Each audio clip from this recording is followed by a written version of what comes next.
pambansang awit ng Pilipinas.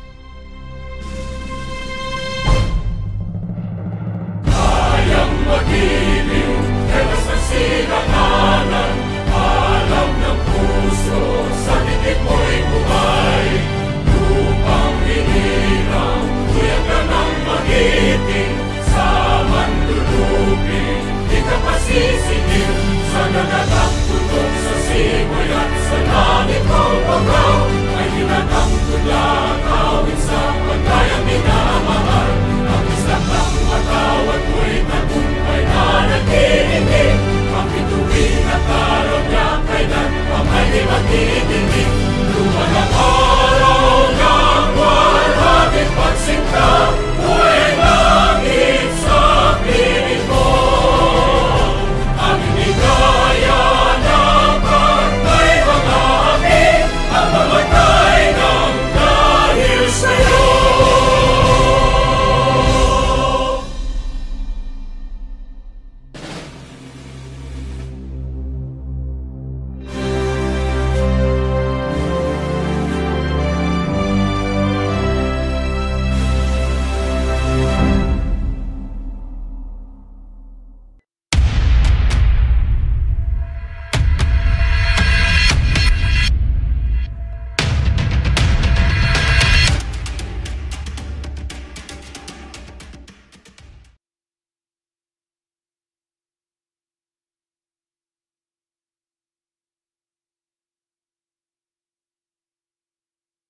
The views and opinions expressed on this program are solely those of the program host and producer and do not necessarily reflect the policies and position of this network.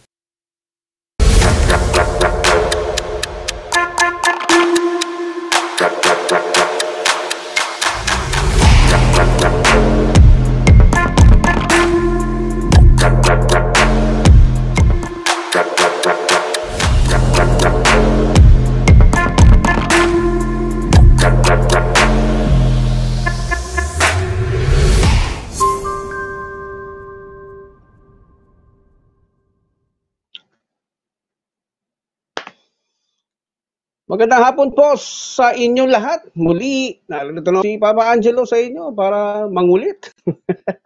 Tayo ay magkulitan uli tungkol sa mga tamang relasyon sa ating kapwa, sa ating mga mahal sa buhay. Today is January 11, 2021. Live here at Leader News Philippines. Ang ating pag-uusapan ngayon ay dalawang bahagi. Ang unang bahagi, paano tamang mag-asawa na hindi masisira ang buhay balang araw. Okay?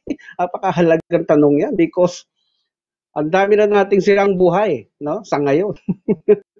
Tawa, pag nag-asawa ka na, paano tamang pakisamahan ang mga in-laws ko? Mga in-laws referring to, siyempre, biyenan, tapos hipag, bayaw, at kung sino-sino pa. Dahil nasisira din ang pagsasama kapag hindi natin alam kung paano makisama, kung paano tamang makisama sa ating mga in-laws. Okay? Kaya dalawang bahagi po ang ating programa ngayon. Sisikapin natin mapag-usapan lahat yan sa loob lamang ng isang oras.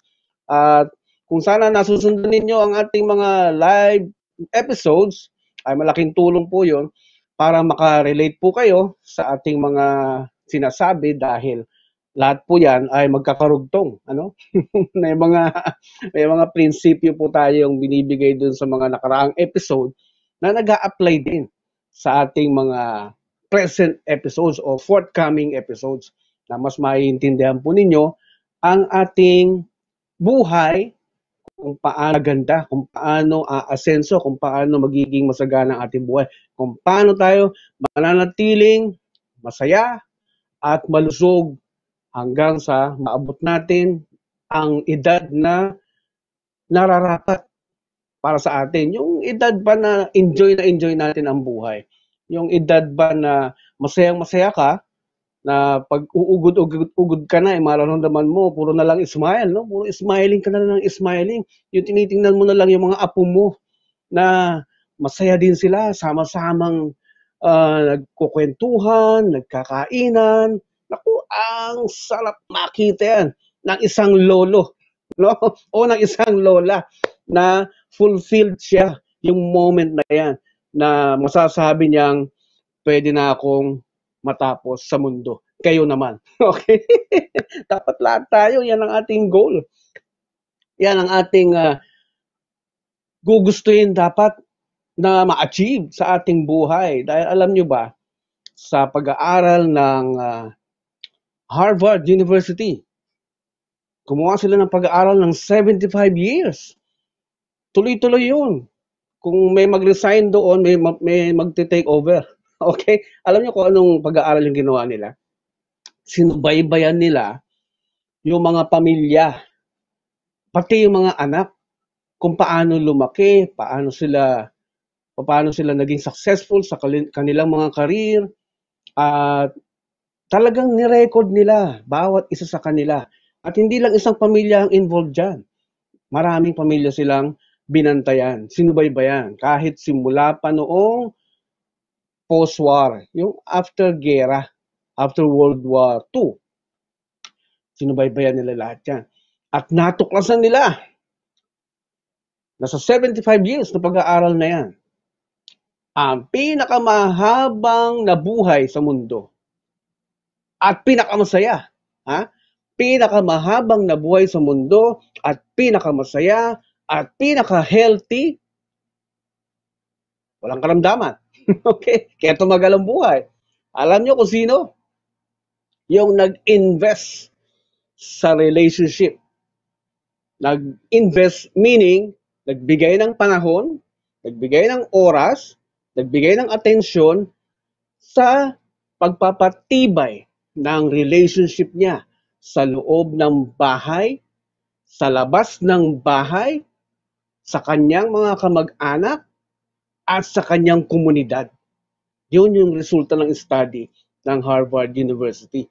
At makikita nyo po yan sa YouTube, yung video presentation doon, i-type nyo lang, Harvard Study on Relationships. At napakalinaw ng ginawa nilang pag-aaral na napakahalaga sa buhay ng tao na mamatay tayong masaya. Okay? Napakahalaga sa buhay ng tao na matapos tayong fulfilled. Napakahalaga sa buhay ng tao na wala tayong regrets o mga pinagsisisihan. Alam niyo bang sa mga last episodes natin, yung mga previous episodes natin, ay pinag-usapan natin ang mga batas ng Diyos. Kasi itong mga batas ng Diyos na ito ang nagbibigay sa atin ng garantiya o ng guarantee. Kapag sinunod lang natin, ay siguradong ahaba ang ating buhay because God is protecting our memories by just following His laws. Para sa ating ikabubuti yung kanyang mga batas na ginagawa. At ang intention niyan, ang purpose niyan, kaya ini-encourage tayo ng Diyos. Actually, hindi encourage Talagang obligasyon nating sundin because He is our King. Kapag King, hindi natin yan binoboto, kaya hindi optional ang pagsunod dyan. Tandaan natin, ang konsepto ng Diyos ay kingdom. Siya ang hari. Kaya nga ilang beses niyang pinaulit-ulit yan sa ating Panginoong Hesukristo. He is the King of Kings. Siya ang Diyos na nagkatawang tao, bumaba sa lupa. Para patunayan sa atin that the kingdom of heaven is just there and He wants it here on earth. Sa pamamagitan mo, pamamagitan ko, pamamagitan ng bawat isa sa atin. Diyan niya gustong magsimula ang kanyang kaharian sa puso natin. Kaya if you just follow His laws, mga binigay niyang batas na tinawag kong constitution, yan po ay magbibigay ng garantiya sa atin to have a good and healthy and long life.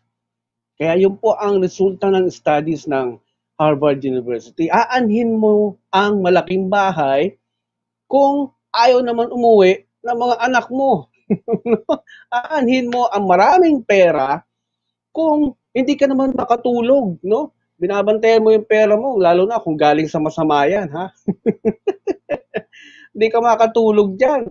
Wala ka ibang gagawin dyan, kundi bantayan yung bawat pintuan mo, katakot-takot na CCTV, katakot-takot wardya, no? yan yung epekto kapag ang yaman mo o pera mo eh hindi galing sa kabutihan, ha? Kaya aanhin mo ang maraming kotse kung wala naman yung asawa mo sa bahay. Okay? At hindi mo ma-drive na magkasama kayo. Okay?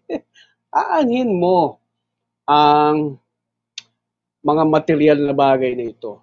Kung isa sa pamilya mo, isa sa family members mo, ay hindi mo makita, hindi mo makausap, o ayaw kang kausapin.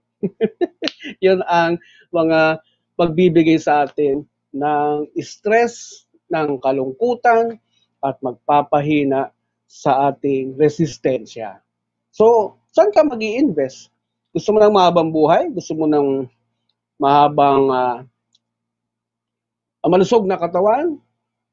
Naaabot ka hanggang 90, 100? Okay? Baka magkaroon ka pa ng 100,000, no? Di ba? Binibigay ng gobyerno. Ang relationship natin sa loob ng bahay, pag sinabing loob ng ating bahay, siyempre, asawa. Wala asawa, magulang mo at mga kapatid mo. Dapat nakafocus ka dyan. Paano magiging matibay ang inyong pagsasama sa isang bahay na lagi kayong nagdadamayan, lagi kayong nagtutulungan. Kung walang pagkain, walang pera si kuya, ikaw may pera ka, ikaw naman ang bumili ng pagkain ninyo. Kung walang trabaho yung isa, tapos may trabaho, ikaw naman yung mag-provide ng pangangailangan ng buong pamilya. Napakaswerte mo kapag ang parents mo, habang binata ka pa, ang parents mo ang nagpo-provide ng pagkain sa bahay nyo. Napakaswerte mo pag ganun, ha? Pero tandaan natin, napapagod din ang ating magulang, ha? Baka naman kahit na senior citizen ka na rin, tapos yung magulang mo nandyan pa rin, sitting pretty ka pa rin. Kawawa naman, ano?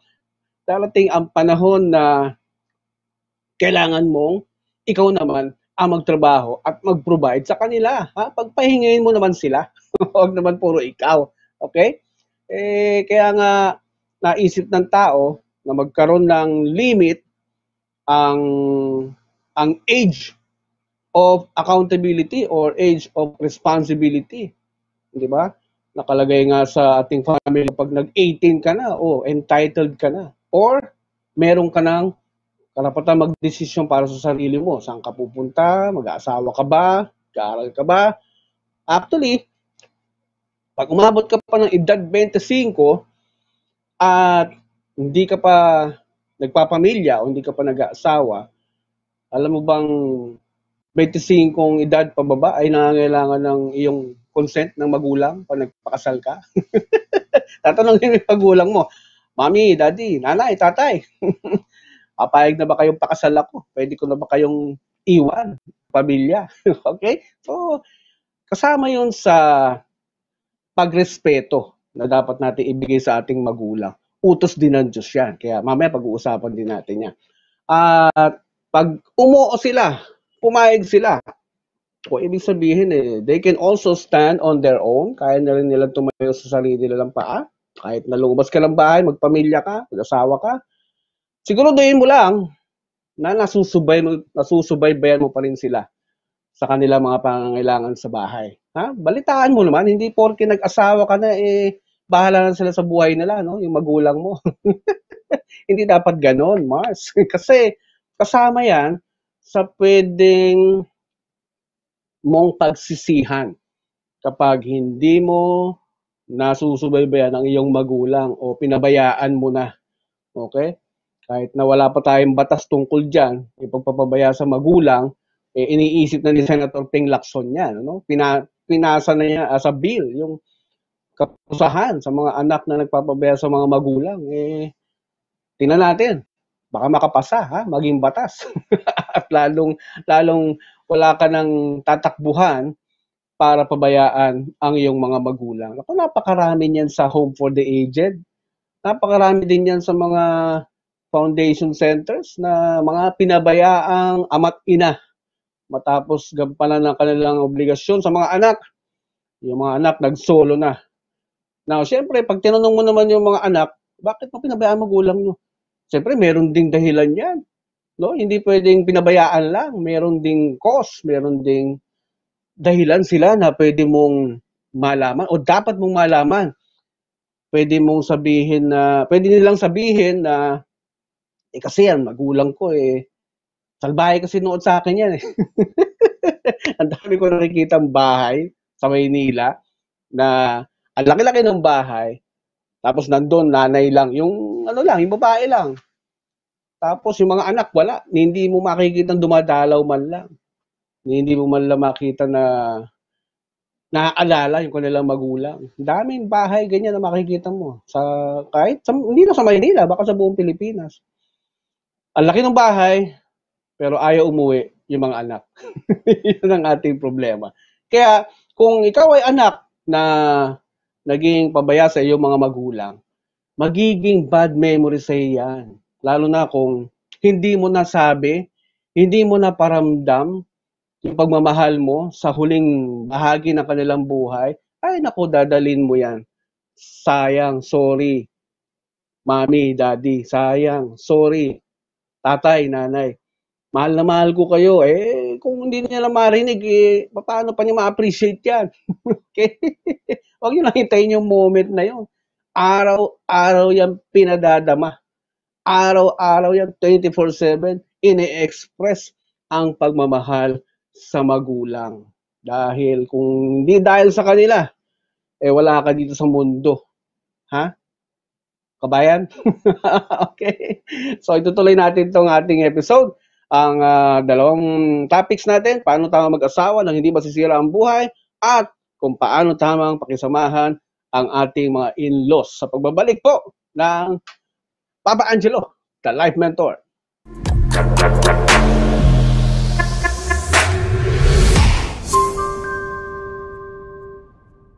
Gusto nyo bang makilala ang inyong business, kumita, sumikat, at maging patok online or TV? Get more customers and grow your business. Advertise now. Bring your business over 1 million TV or online. Reach your target customers anytime, anywhere. Your brand on TV or on the web. Get more customers and grow your business. Advertise now.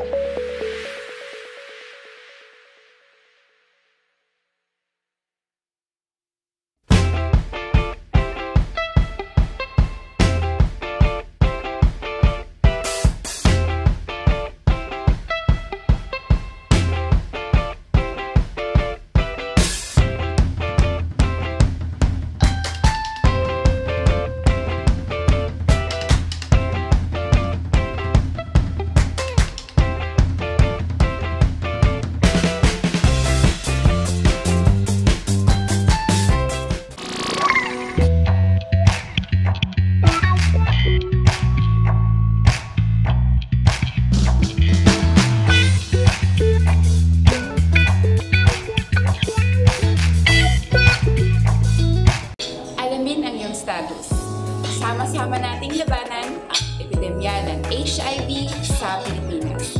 Ako po si Patricia Shirley Santos at lagi po tayong manood sa Leader News Philippines.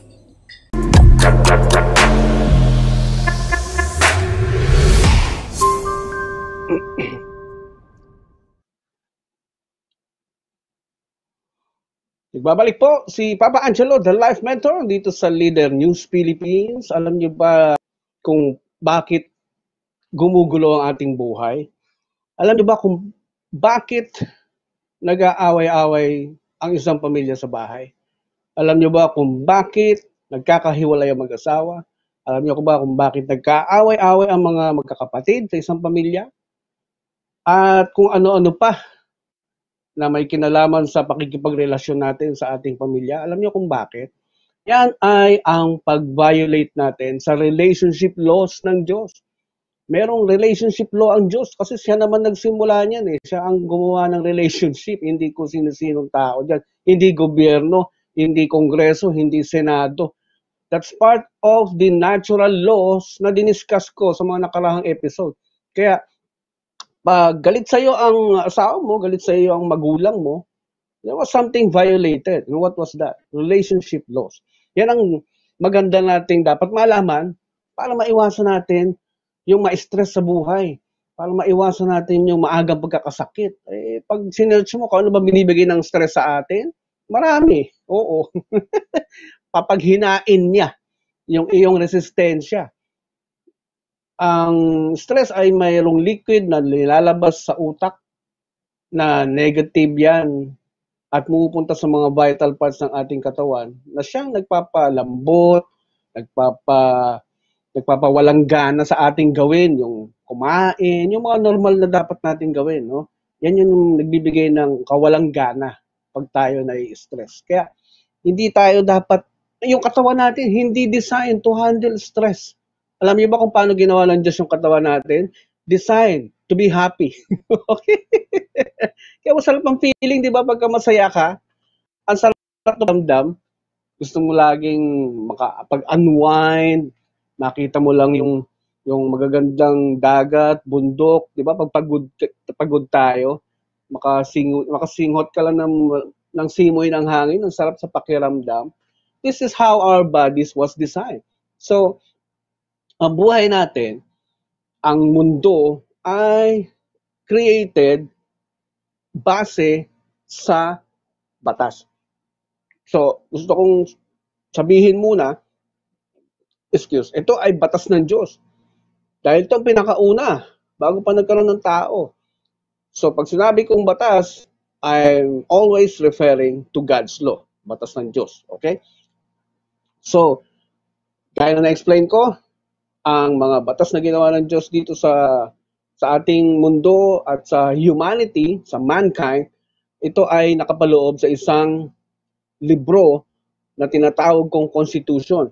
Ang laman ng librong ito ay naglalaman kung paano nagsimula ang mundo, ang mga bituin, ang mga dagat, sino ang gumawa, paano ginawa, ilang araw ginawa, nandun yan, kompleto. Hindi mo yan matatagpuan sa mga law books ng tao. Hindi mo yan matatagpuan sa biology books or philosophy books, political books. You will never find that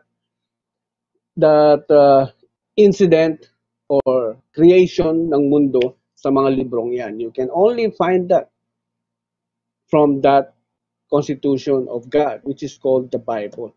So, gaya ng ginawa ng maraming bansa, nagsimula ang bawat bansa sa Constitution.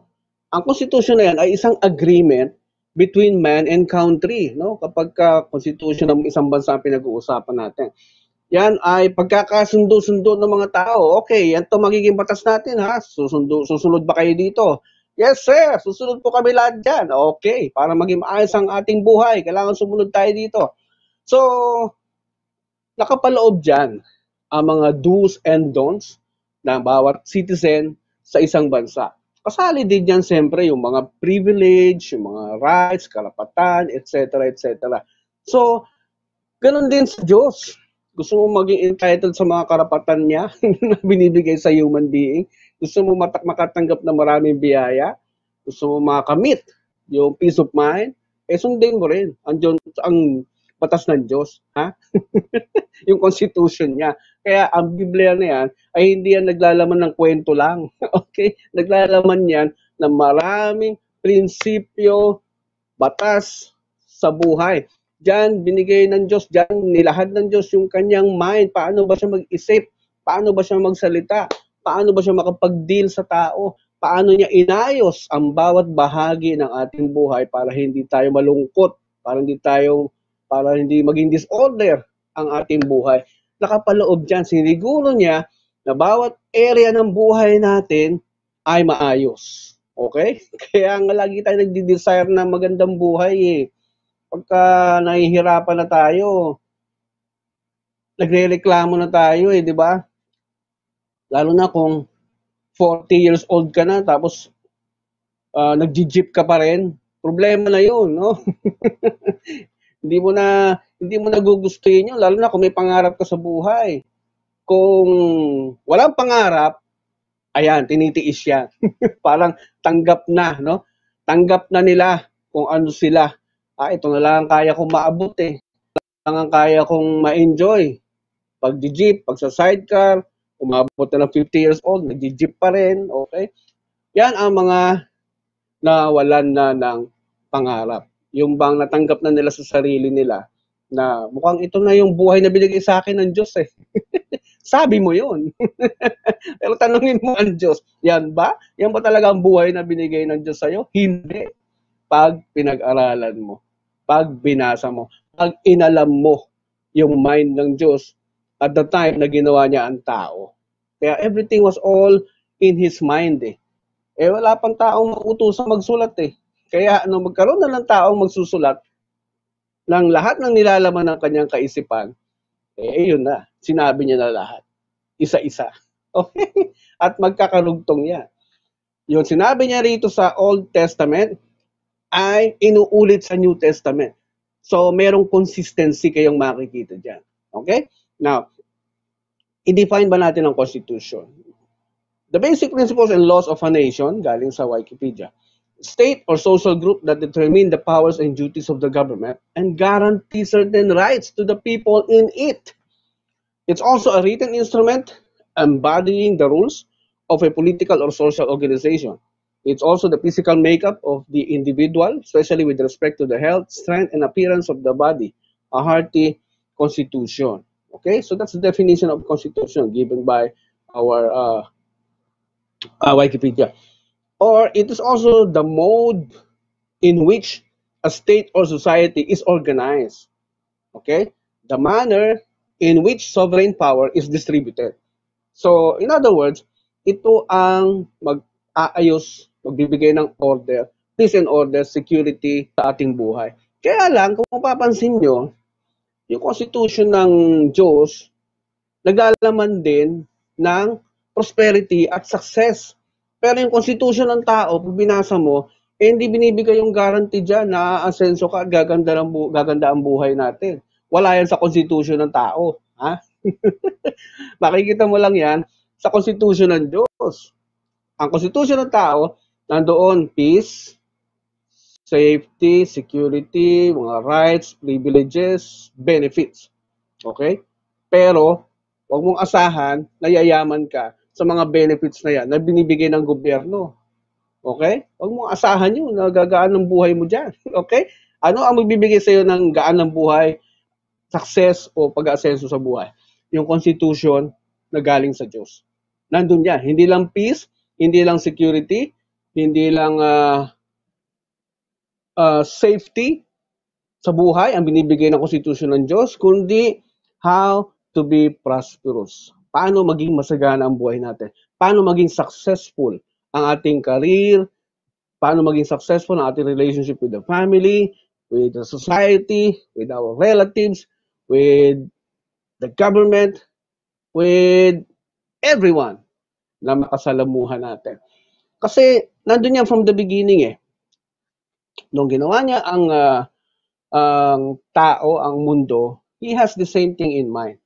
For us to live peacefully, successfully, prosperously, everything.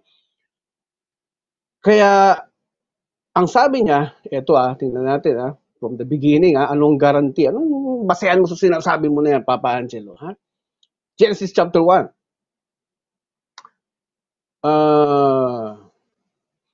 Verse 26. Then God said, let us make man in our own image, after our likeness, and let them have dominion. So, na-discuss ko tong meaning ng dominion before. Over the fish of the sea, and over the birds of the heavens, and over the livestock, and over all the earth, and over every creeping that creeps on the earth. So, God created man in His own image. So, verse 27. In the image of God, He created him. Male and female, He created them. And God blessed them. And God said to them, be fruitful and multiply, and fill the earth and subdue it, and have dominion over the fish of the sea, and over the birds of the heavens, and over every living thing that moves on the earth. Inulit niya. And God said, behold, I have given you every plant yielding seed that is on the face of all the earth, and every tree with seed in its fruit. You shall have them for food. Verse 30. And to every beast of the earth, and to every bird of the heavens, and to everything that creeps on the earth, everything that has the breath of life, I have given every green plant for food. And it was so. Verse 31. And God saw everything that He had made, and behold, it was very good. And there was evening, and there was morning, the sixth day. Balikan natin yung sinabi niya. And God blessed them, yung tao mismo. Verse 28, what is the meaning of blessed? Paano ba yung blessed? Ano ba yun? Ay, hinawakan lang sa ulo, dinasalan. Tingnan natin, ano ba ang meaning ng blessed? Ano yung ginawa ng Diyos sa tao?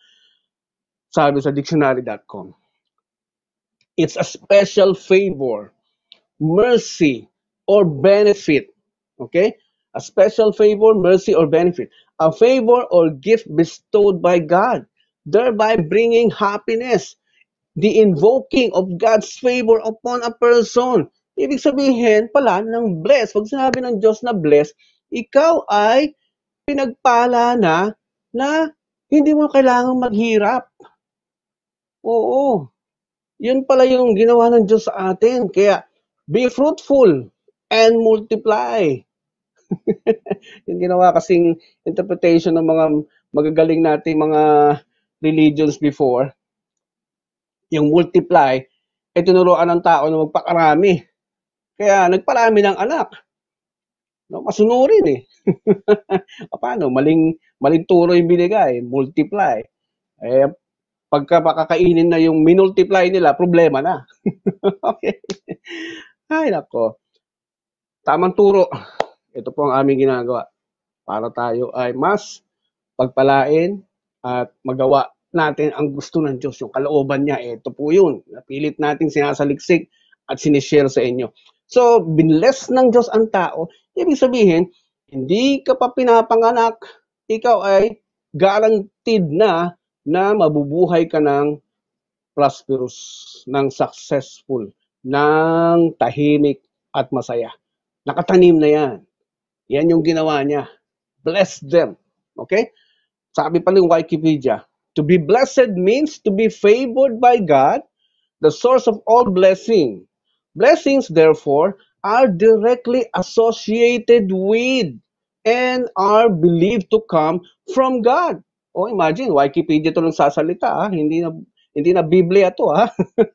Wikipedia, they're very fair. They're very reasonable in giving meanings, no? And I'm sure hindi ito pag-aari ng religion, okay? So, therefore, being blessed are directly associated with and are believed to come from God. Thus, to express a blessing is like bestowing a wish on someone that they experience the favor of God and to acknowledge God as the source of all blessings. Ibig sabihin, nandiyan dyan na eh. Dala-dala mo na eh.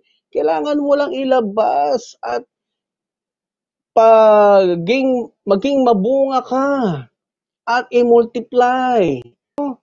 Yung maging mabunga at i-multiply, nako, may kinalaman yan kung paano tayo maging successful bilang isang individual o isang negosyante. Pag-uusapan natin yan sa mga susunod na episodes.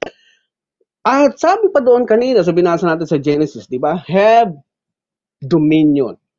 Pag sinabing dominion, that is area or sakop na lugar. Kaya nga kingdom eh. King, may dominion. You cannot without a dominion. Ang dominion daw, ayon sa vocabulary.com, it's a dominance or power through legal authority. Dominance or power through legal authority from vocabulary.com. That's the meaning of dominion. Yun ang binigay ng Diyos din sa atin. Kapangyarihan na legal, na otoridad. Galing sa Kanya. Hindi galing kung kanino. Okay? Power to dominate Earth's resources using our free will. Not to people, but Earth's resources. Pag sinabing resources, sino yan? Eh, lahat ng binanggit niya doon kanina. Pero hindi over people. Earth's resources lang. And that will include relationships with everything that will come to your presence. Yung dinesisyonan mo na mapunta sa buhay mo. So, sino yung mga yan? Kasama pag nag-asawa ka, syempre yung asawa mo, mga anak mo, kapitbahay mo, kung saan mo piniling tumira, hindi pwedeng sisiga-siga ka doon. Kailangan maayos din ang behavior mo doon sa iyong pakikitungo sa gobyerno at sa buong bansa. Kaya nga kung maayos lang ang buhay ng bawat Pilipino, naku, napakalaking tulong ng ginagawa natin na yan sa gobyerno. Kapag walang problema sa loob ng bahay, sa pamilya, malaking tulong na yan sa gobyerno para gumaan ang kanila ato na i-provide lahat ng pangangailangan natin sa buhay naman. Okay? Dapat kanya-kanya nga eh. May pamilya ka, dinesisyonan mo yan, hindi yan dinesisyonan ng gobyerno. Kung magutom yung membro ng pamilya mo, eh problema mo yan, hindi yan problema ng gobyerno. Ikaw gumawa ng pamilya mo eh. Gobyerno naman, meron din silang mandato. Paano ang mandato nila? Siguraduhin na lagi tayong may tubig na maiinom. Siguraduhin na lagi may supply ng pagkain na dumadaan sa ating mga bahay. Siguraduhin na ang pera natin ay magkakasya sa bawat pinamimili natin pagkain. Siguraduhin na ating mga karapatan ay hindi nababiolate. At siguraduhin na ang mga sinasahod, binabayad sa atin ay tama, bla bla bla. Ang dami niya, haba ang listahan na yan. So dapat kanya-kanya eh. Dapat minding our own business. Hindi yung pag nagka-problema ka sa pamilya mo, takbo ka sa gobyerno. Oy, gobyerno, ayusin mo buhay ko. Oh, ganyan na sinisigaw ng mga divorce advocates. Ay, nako. Ituloy natin ang ating topic about sa relationship dito sa Papa Angelo, the Life Mentor.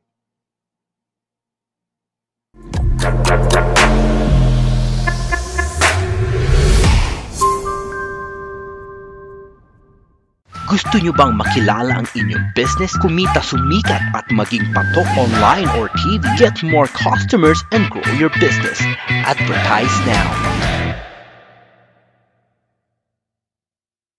Bring your business over 1 million TV or online. Reach your target customers anytime, anywhere. Your brand on TV or on the web. Get more customers and grow your business. Advertise now.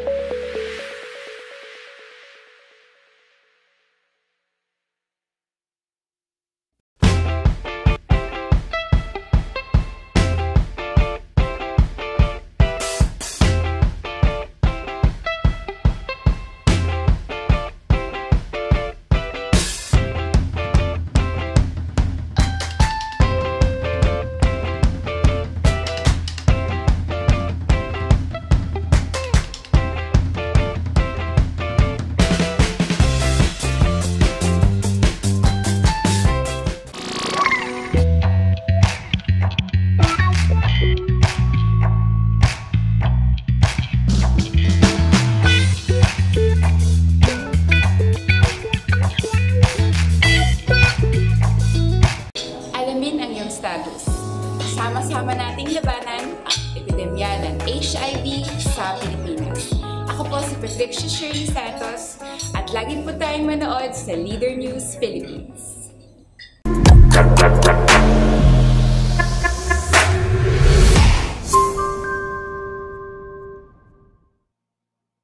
So, nagbabalik po ang Papa Angelo, the Life Mentor. So, this is about relationships, relasyon sa ating pamilya, asawa, mga anak. Now, kapag tayo ay nagkakaproblema sa loob ng bahay natin, ibig sabihin may nababiolate tayong law, relationship law ng Diyos. Because God is the author of relationship. Siya ang may gawa niyan. Siya ang author niyan. Siya lang ang pwedeng magsabi. Siya lang ang mahusay na makakapagsabi how to deal with your family members, how to deal with your society, how to deal with your community, or with your government. Lahat yan, binigay niya mga pamantayan dyan. So, tawagin natin yung tamang guide na galing sa mismong author. Now, paano natin malalaman na tayo ay may na-violate na relationship law? Or, paano natin siya makikita? Umpisahan nyo sa pagkakaroon ng knowledge. Okay? Yung salitang know is the root word of knowledge. Pag wala kang knowledge, hindi mo malalaman na meron kang nababiolate na relationship law. Kaya, knowledge, impormasyon, kaalaman tungkol sa relationship law ng Diyos. At ang knowledge, tandaan natin, hindi yan kusang lumalapit sa atin.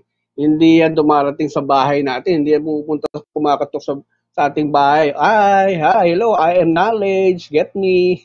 Hindi po ganun yan. Hinahanap po natin yan. Saan? Mga libro mga social media sites, sa Google, pinag-aaralan, binabasa word for word, at iniintindi. Pag naintindihan, ina-apply.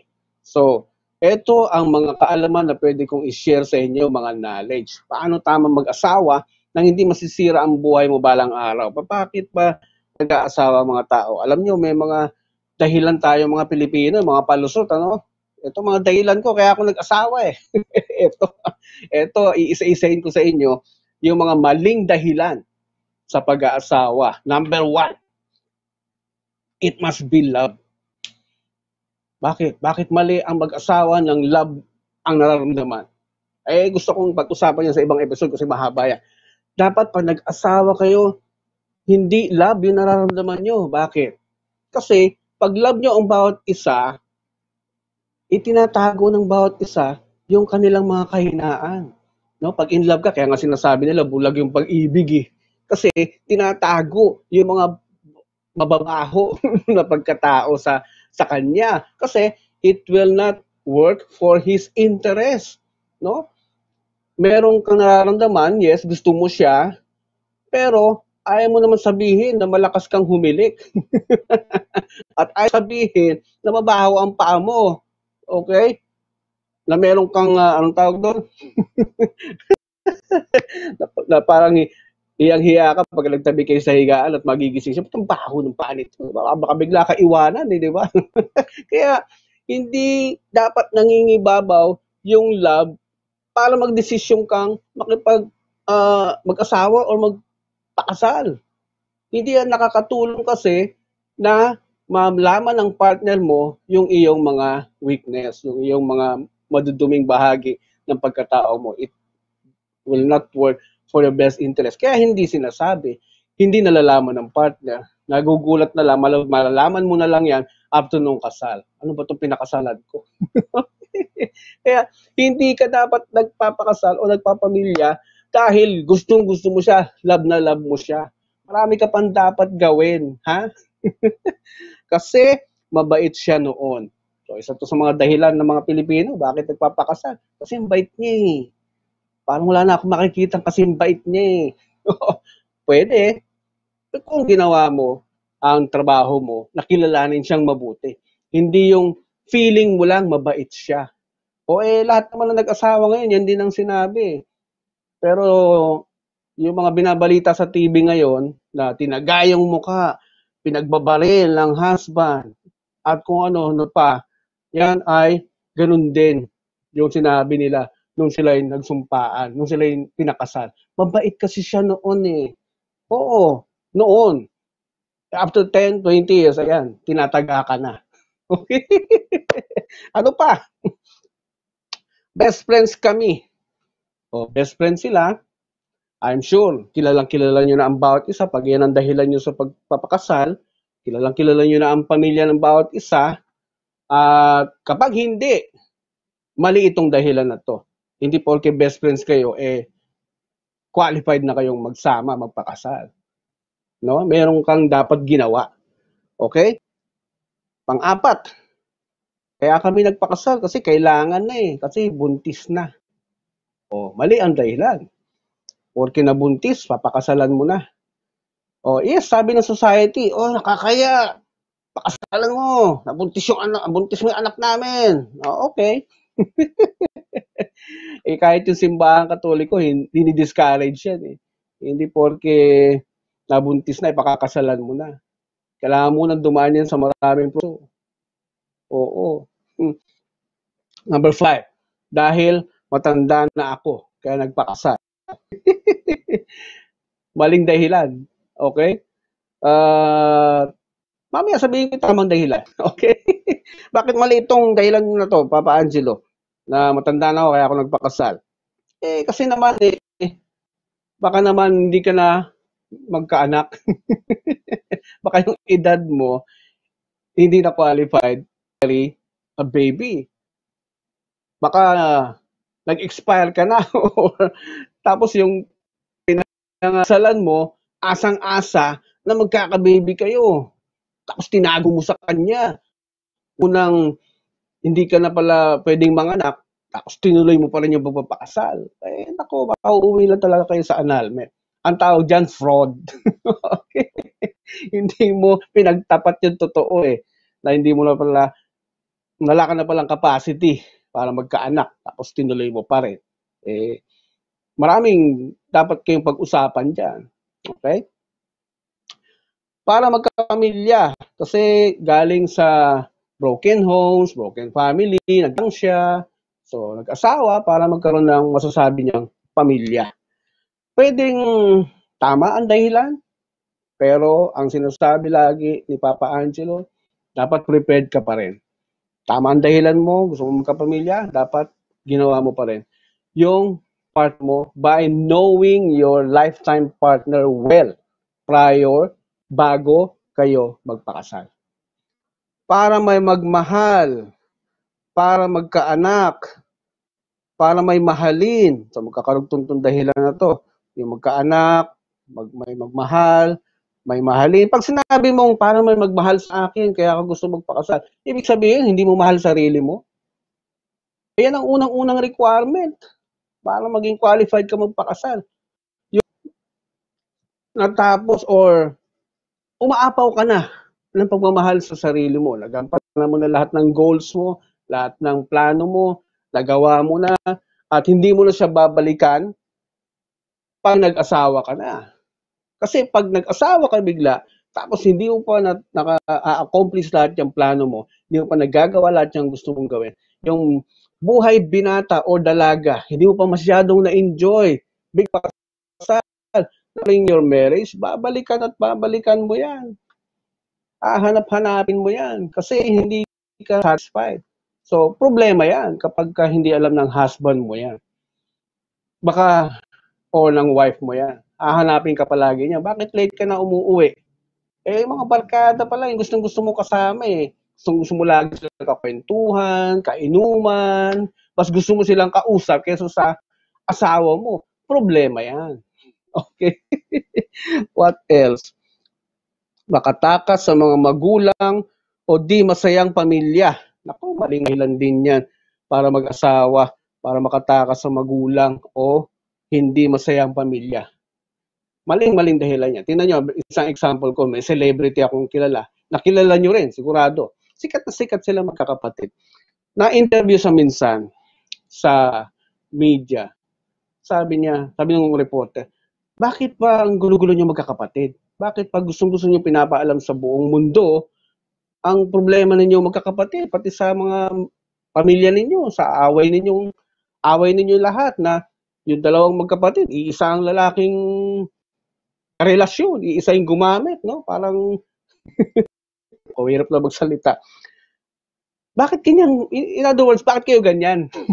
Ang sagot ng artista na to, na babae, sabi niya, kasi doon sa loob ng bahay namin, hindi namin makita yung love, hindi namin maramdaman yung pagmamahal sa aming mga magulang. Kaya, eto, ang gulo-gulo namin, naghahanap kami ng love sa labas.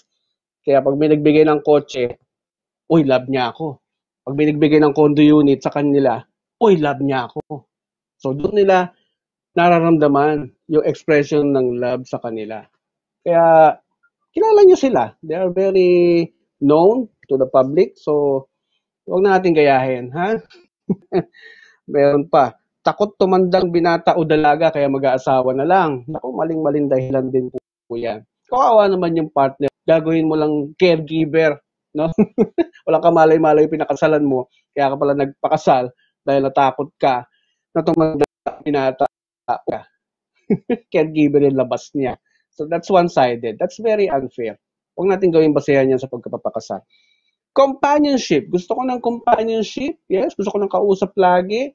Naku, isang problema din niya kapag yan ang rason mo sa pagpapakasal. Gusto mo ng may makakasama, makakausap, makakakwentuhan. Meron isang movie na maganda ang pagkakalahad ng istorya na yan tungkol sa companionship. Yung movie ni Barbara Streisand, The Mirror Has Two Faces. Ang ganda.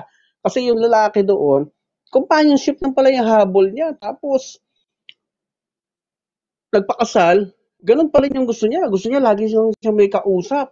Eh, itong babae, si Barbara Streisand, siya din yung bida siya din yung producer, ang galing. Hindi lang companionship yung kailangan kasi nga marriage natural. There should be a sexual intimacy. Ayaw nung lalaki. Ayun. Iniwanan siya ni Barbara Streisand. Iniwanan siya ng babae.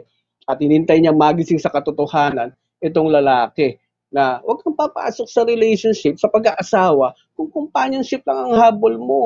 That's only part of it. Ang dami ka pang dapat punuan, gampanan, at lagyan when you enter marriage relationship, mga kaibigan. So, panoorin niyo yun. The Mirror Has Two Faces. Legalize sex. Eh kasi sex kami ng sex palagi Para ma-legalize na, kailangan pakasal na kami. Oh, ang galing din pinagbasehan yung sexual relationship nila. Kaya nila naisip magpakasal na. Naku, isang araw, pagkatapos yung magpakasal, pagsasawaan nyo na ang bawat isa. Oo, ang isang tao na lagi nag-uulam ng tuyo ay maghahanap din ng kare-kare or crispy pata. O, favorite ko yan. Ang physical na katawan natin ay dumarating din sa oras na napapagod, nagsasawa, kailangan din umiba ng kinakain, ng lugar, for a change, etc. Kaya kung nagpakasal kayo sa dahilan na yan na to legalize the relationship ninyo, tapos yung ibang areas ay hindi nyo na-check kung kayo ba ay qualified, maaaring sexually compatible kayo, pero yung mga ibang checklist, baka hindi kayo compatible. Problema yan. Okay? What else? Kagustuhan ito ng Diyos. Kaya kami nagpakasal. Hoy! Tumigil kayo. Nagpakasal ka, desisyon mo lang yan. Hindi yan desisyon ng Diyos. Pero, ang Diyos expected niya na may mga anak siya, may mga tao na baka mag-asawa. So, ang ginawa ng Diyos, ito maganda dyan, natuklasan ko rin sa pag-aaral ko. Ilalagay ka niya doon sa lugar na makikita mo yung mapapangasawa mo. Na makikilala mo yung mapapangasawa mo. So, yung decision pa rin to decide para gawin siyang asawa, para ligawan siya, ay nasa sayo. Kasi pag pinilit ng Diyos na mag-asawa ka, or in-insist ng Diyos na magpamilya ka, He is violating your free will, which is hindi gagawin ng Diyos na ma-violate yung free will natin. Yun nga yung regalo niya binigay sa atin, yung power, yung dominion. Kaya, tingnan niyo yung ginawa niya doon from the beginning, sa Garden of Eden.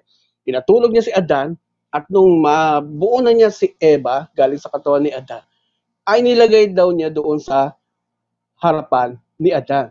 So, nagising bigla si Adan. Wala na ang Diyos, walang endorsement na nangyari. Dahil hindi nga niya pwedeng gawin yun He was very smart not to endorse Eve to Adam. Si Adam ang kailangan mag-decide, hindi ang Diyos. So, nagising siya. Sabi niya, wow, man! Sino to? Kaya, nung in-examine niya siguro yung katawan ni Eva, uy, for this is my flesh of my flesh, bones of my bones, and she shall be called woman. Galing sa salitang woman. Kaya nabuo yung salitang woman. Babae o taong may sinapupunan. Woman. Okay? Kaya, hindi i-violate ng Diyos ang ating free will. Hindi niya gagawin yan. Dahil pag nag-away kayong dalawa, sino sisisihin mo?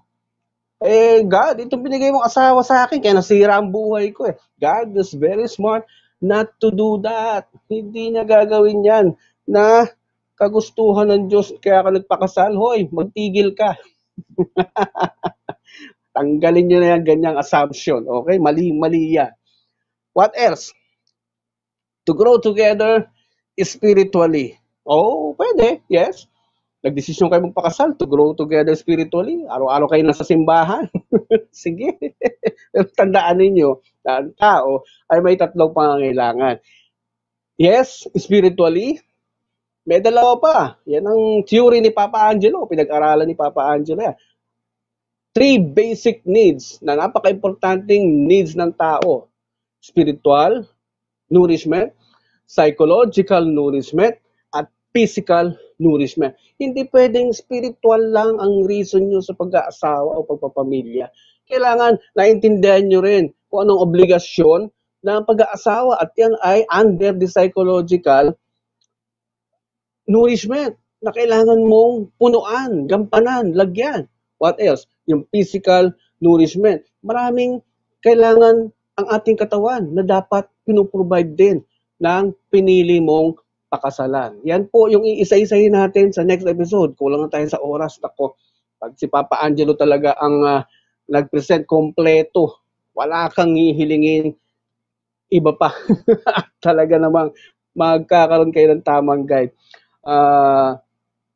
Yun ang last na dahilan, common dahilan ng mga Pilipino sa pagpapakasal dahil kami ay compatible sa isa't isa. Well, pwede namang tamang dahilan sa pagpapakasal yung compatible sa isa't isa, pero dapat hindi yung feeling mo lang compatible kayo, ha? Dapat na-test mo na sa lahat ng areas ng pagkatao niya na kayo ay nagkakasundo sa lahat ng bagay. Hindi yung mukha naman compatible kami. O natural.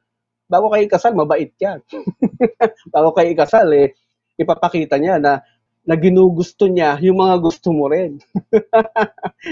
Papakita niya sa iyo para hindi mo siya iwanan, hindi mo siya takbuhan. Okay? Okay? Sa last part ngayon ng ating program, eto, mga bagay na kailangan mong tanungin sa mga nanliligaw sa iyo, ha? O sa mga babae ito. Mga lalaki, makinig na rin kayo, ha? Para alam niyo rin kung anong sasagot niyo. Let's say, courtship. Or sinagot mo na, tinanggap mo na, eto na. Napagod ka na sa mga iba't ibang relasyon. Gusto mo nang lumagay sa tahimik. Dapat hindi ka nagdidesisyon ng bigla-bigla. Ha? Ito ang mga dapat mong i-analyze. Ito ang mga dapat mong itanong sa iyong karelasyon. Number 1, in which areas would you like to help your fiancé improve? Anong area ng pagkatao niya ang gusto mong ma-improve sa kanya? Itatanong niyo yan sa isa't isa. Ano bang bahagi ng pagkatao ko ang gusto mong ma-improve sa akin? Gusto ko maging mas malasakit ka sa mga matatanda kasi ako na lang nag-iisa sa bahay, tsaka yung lola ko. Tapos nakikita ko sa'yo, parang wala kang concern sa matatanda.